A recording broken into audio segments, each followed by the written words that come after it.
بسم اللہ الرحمن الرحیم اقرأ باسم ربک الذی خلق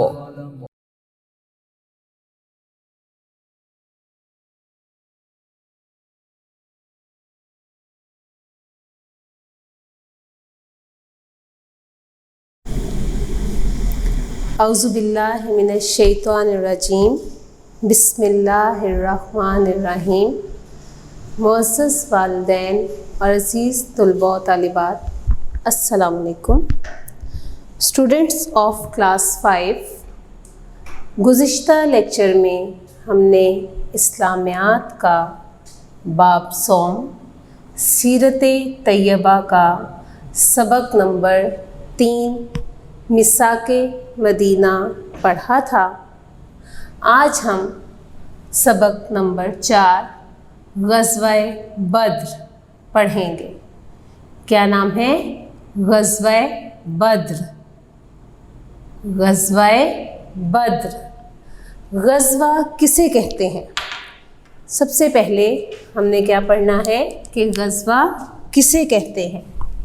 یہ جنگ کا نام ہے، لیکن غزوہ سے مراد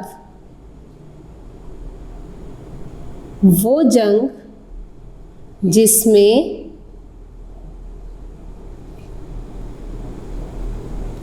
نبی کریم صلی اللہ علیہ وآلہ وسلم نے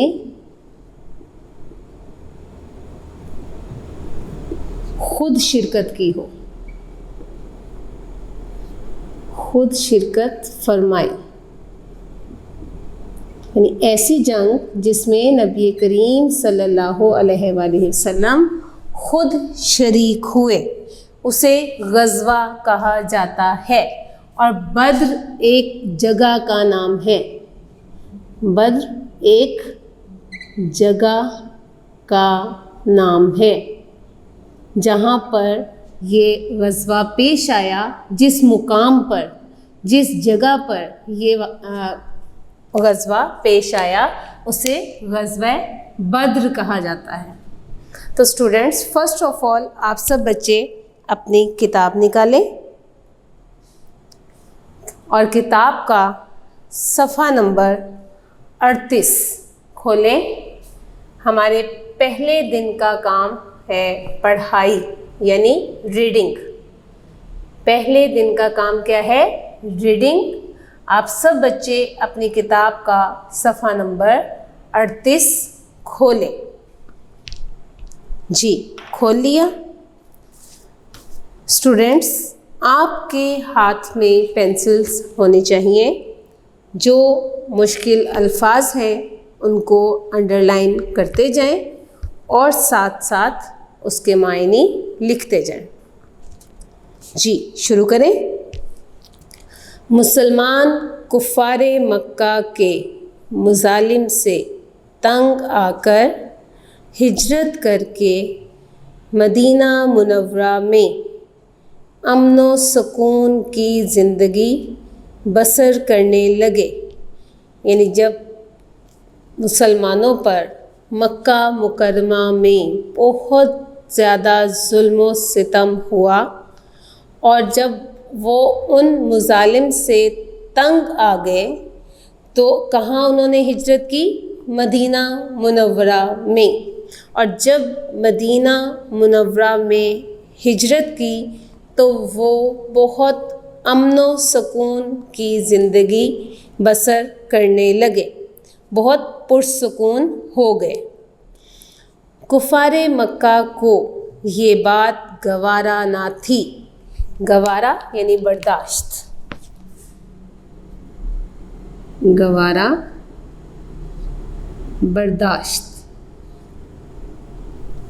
کہ جب کفار مکہ نے دیکھا کہ مسلمان امن و سکون کی زندگی بسر کر رہے ہیں تو ان سے یہ بات برداشت نہ ہوئی کہ مسلمان امن سے رہیں، یعنی مسلمان پرسکون رہیں۔ لہٰذا انہوں نے مسلمانوں کو تنگ کرنے کے لیے مختلف سازشوں سے کام لیا، یعنی جب انہوں نے دیکھا کہ مسلمان امن سے رہ رہے ہیں، پرسکون رہ رہے ہیں، تو ان سے یہ بات برداشت نہ ہوئی اور انہوں نے مسلمانوں کو تنگ کرنے کے لیے مختلف سازشیں کی، مختلف چالیں چلیں، مختلف جو ہیں وہ منصوبے بنائے کہ وہ مسلمانوں کو تنگ کریں۔ اسی دوران اللہ تعالیٰ نے مسلمانوں کو جہاد کی اجازت دے دی، جہاد اللہ کی راہ میں لڑنا، جہاد اللہ تعالیٰ کی راہ میں دشمن سے لڑنا۔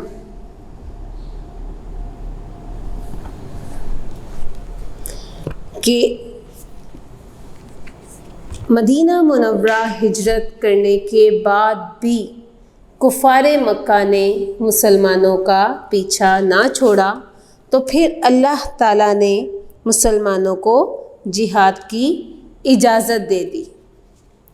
اور کیوں دی اسٹوڈنٹس؟ اب آپ یہ دیکھیں کہ اگر اللہ تعالیٰ جہاد کا حکم پہلے دے دیتا یا جہاد کی اجازت پہلے دے دیتا تو آپ جانتے ہیں کہ پہلے سب اکٹھے رہتے تھے، مکہ مکرمہ میں مسلمان بھی رہتے تھے اور کفار بھی رہتے تھے، تو اگر وہاں رہ کر جہاد کی اجازت مل جاتی تو انتشار پیدا ہو جاتا، بد امنی پیدا ہو جاتی، امن و سکون ختم ہو جاتا۔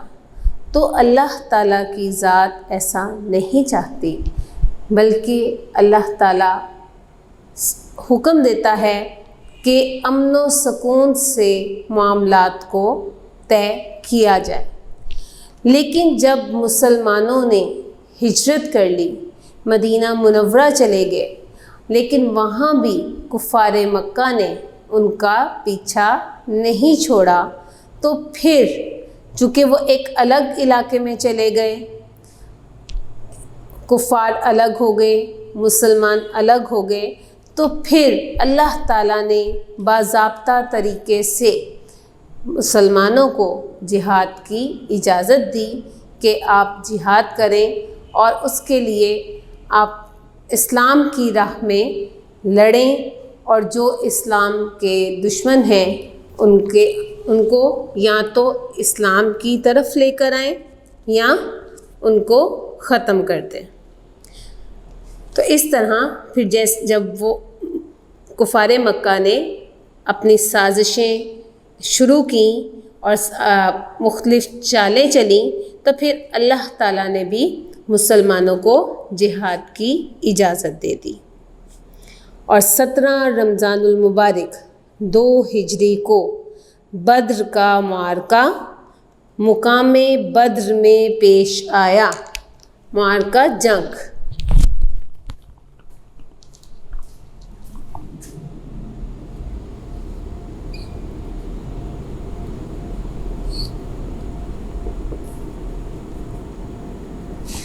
کہ 17 رمضان المبارک یعنی رمضان المبارک کی 17 تاریخ تھی اور 2 ہجری تھی جب بدر کا معرکہ کہاں پیش آیا؟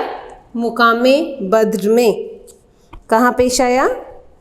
مقام بدر میں۔ جی نیکسٹ ہمارا عنوان ہے یا ہماری ہیڈنگ ہے اس میں پہلی اسباب۔ کیا ہے؟ اسباب۔ اسباب سبب کی جمع ہے جس کا مطلب ہے وجہ، یعنی وہ کیا وجوہات تھیں، وہ کون سے اسباب تھے جس سے غزوہ بدر کا معرکہ پیش آیا۔ نمبر 1، اب سب سے اس میں نمبرنگ کی گئی ہے، آپ دیکھ سکتے ہیں۔ نمبر 1، کفار مکہ اسلام کے سب سے بڑے دشمن تھے، یعنی مکہ کے لوگ وہ یہ چاہتے تھے کہ اسلام کو ختم کر دیں اور اسلام نہ پھیلے، تو وہ سب سے بڑے دشمن تھے کہ یہ کون سا مذہب ہے جو ہمارے باپ دادا کے مذہب کو جھٹلا رہا ہے۔ تو اس لیے وہ دشمنی پر آگے تھے کہ اسلام جو ہے وہ ختم ہو جانا چاہیے۔ تو اس کے لیے انہوں نے کیا کیا؟ انہوں نے مسلمانوں کو ظلم و ستم کا نشانہ بنایا کہ اسلام کو ختم کرنے کے لیے کیا کیا کہ مسلمانوں پر ظلم و ستم کرنا شروع کر دیا۔ جب مسلمان ہجرت کر کے مدینہ منورہ چلے گئے تو کفار مکہ مدینہ منورہ میں مسلمانوں کو خوش نہیں دیکھ سکتے تھے۔ یعنی سب سے پہلا سبب کیا تھا کہ ایک تو وہ اسلام کے دشمن تھے، پھر انہوں نے کیا کیا؟ مسلمانوں کو ظلم و ستم کا نشانہ بنایا، اور پھر کیا ہوا کہ جب ان کے ظلم و ستم سے تنگ آ کر مسلمانوں نے مدینہ منورہ ہجرت کی تو وہ برداشت نہیں کر سکے، وہ خوش نہیں تھے کہ مسلمان مدینہ منورہ میں پرسکون زندگی کیوں گزار رہے ہیں۔ جی نمبر 2، کفار مکہ کی معیشت کا انحصار تجارت پر تھا۔ معیشت، کاروبار۔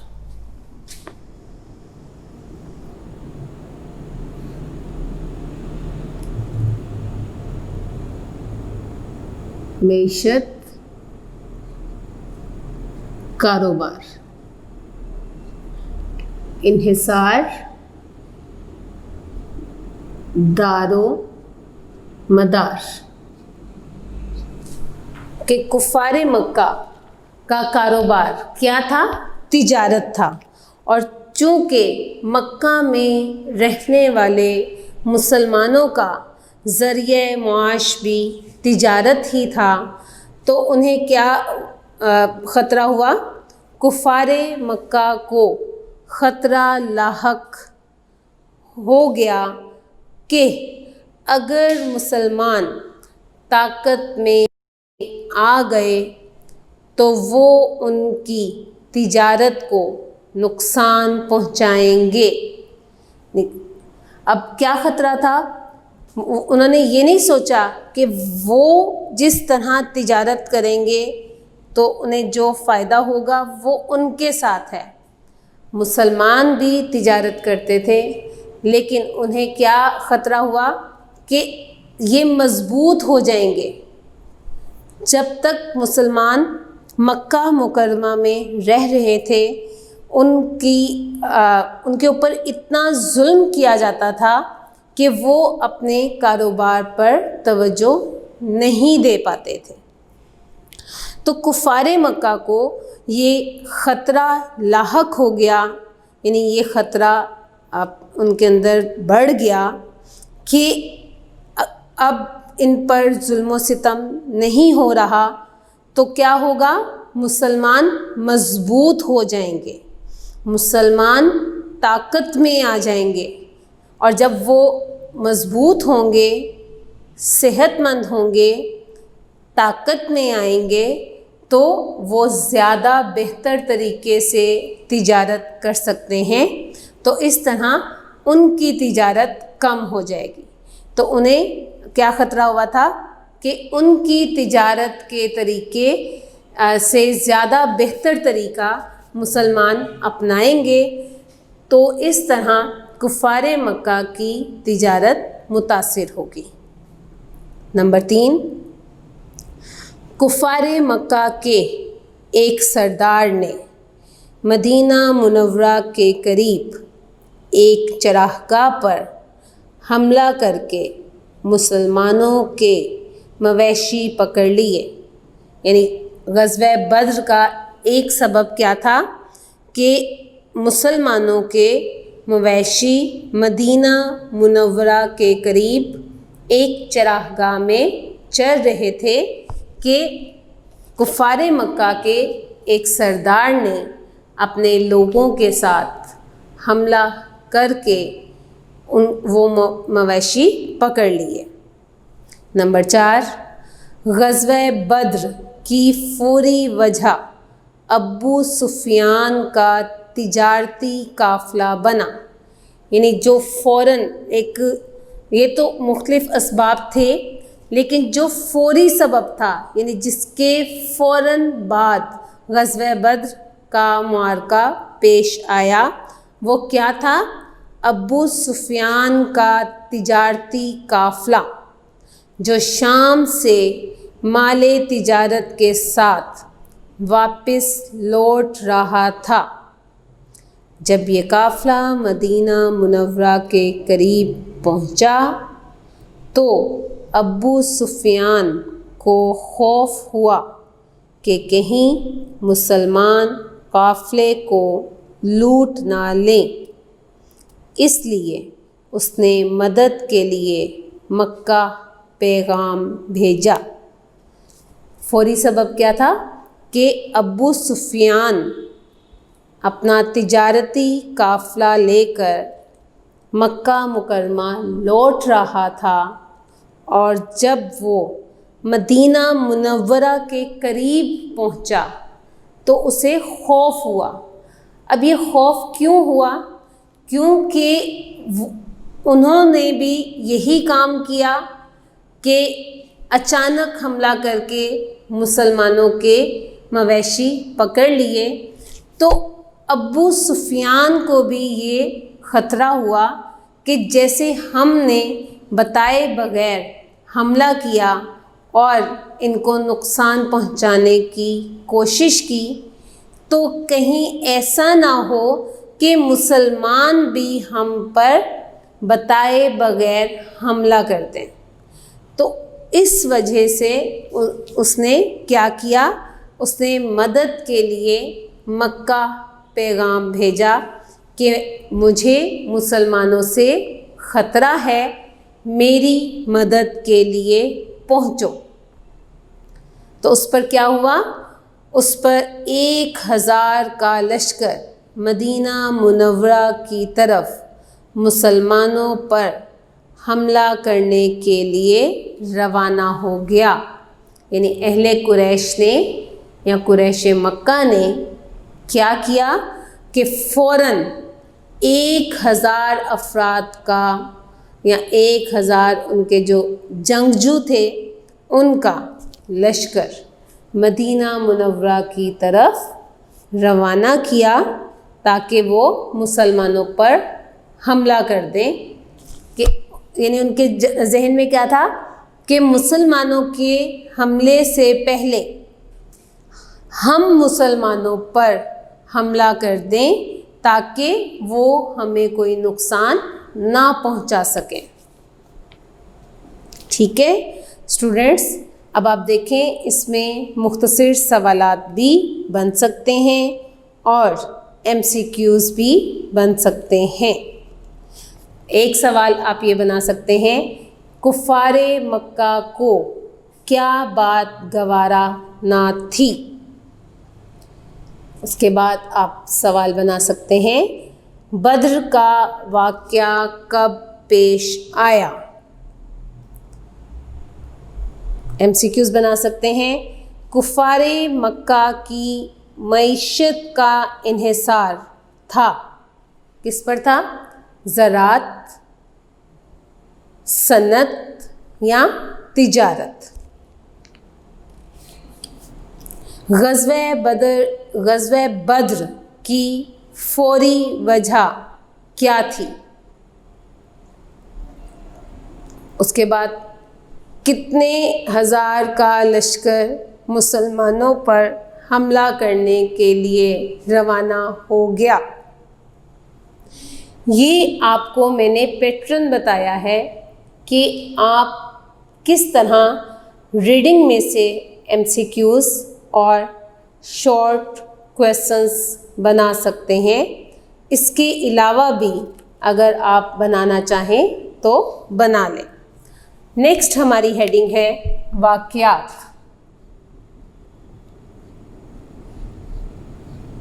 نیکسٹ ہماری ہیڈنگ کیا ہے؟ واقعات. یعنی کیا کیا واقعات یا کیا کیا جو ہے وہ حالات پیش ہوئے اس غزوہ کے دوران.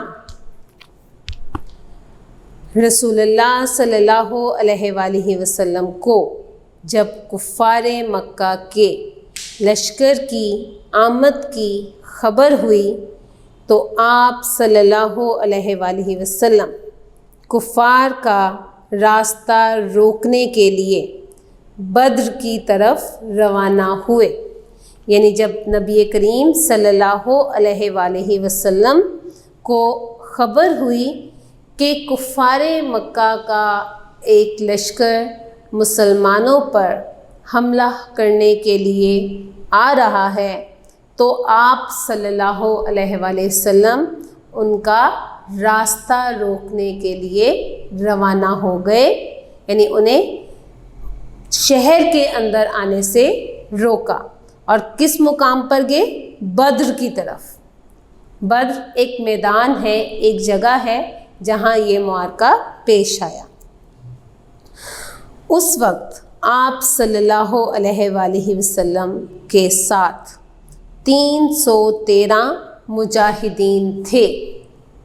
یعنی کفار کا لشکر 1000 کا اور مسلمانوں کی تعداد کتنی تھی؟ 313. 313. تو اس حساب سے اگر دیکھا جائے تو مسلمانوں کی تعداد بہت کم تھی. اب کیا بتایا کہ ان مجاہدین میں 82 مہاجرین اور باقی انصار تھے. 82 یعنی 82، یعنی 313 مجاہدین میں سے 82 یعنی 82 مہاجرین تھے اور باقی انصار تھے. اسلامی لشکر کے پاس لڑنے کے لیے پورے ہتھیار نہیں تھے. مسلمانوں کے پاس کل 6 تلواریں تھیں. سواری کے لیے 70 اونٹ اور 2 گھوڑے تھے. نہیں، آپ دیکھیں کہ کیا عالم تھا کہ ان کے پاس لڑائی کا سامان نہیں تھا، جنگ کا سامان نہیں تھا، بہت کم چیزیں تھیں. آپ خود اندازہ لگائیں کہ 313 صحابہ کرام اور تلواریں کتنی تھیں؟ 6 تلواروں کے ساتھ وہ جنگ کے لیے نکلے تھے. اور سواری کتنی تھی؟ 70 اونٹ اور 2 گھوڑے. اب اگر دیکھیں 70 اور 2 72 سواریاں موجود تھیں. باقی سب کیسے جا رہے تھے؟ پیدل جا رہے تھے. کچھ تھوڑی دیر کے لیے اگر کوئی بیٹھتا تھا، کچھ فاصلے پر جا کر وہ اتر جاتا تھا اور دوسرے لوگ بیٹھ جاتے تھے. اب ان کے مقابلے میں کفار کا لشکر 1000 افراد پر مشتمل تھا. کتنے افراد پر؟ 1000. اور ان کے پاس 100 گھوڑے، 600 زرہیں اور سینکڑوں اونٹ تھے. سینکڑوں یعنی ہزاروں کی تعداد میں. ایک تو ان کے پاس جنگ کا سامان بھی وافر مقدار میں موجود تھا. اس کے علاوہ 100 گھوڑے، سینکڑوں اونٹ جن پر وہ سوار بھی تھے، اور انہوں نے اپنے کھانے پینے کا سامان بھی وہاں رکھا ہوا تھا. اور 600 زرہیں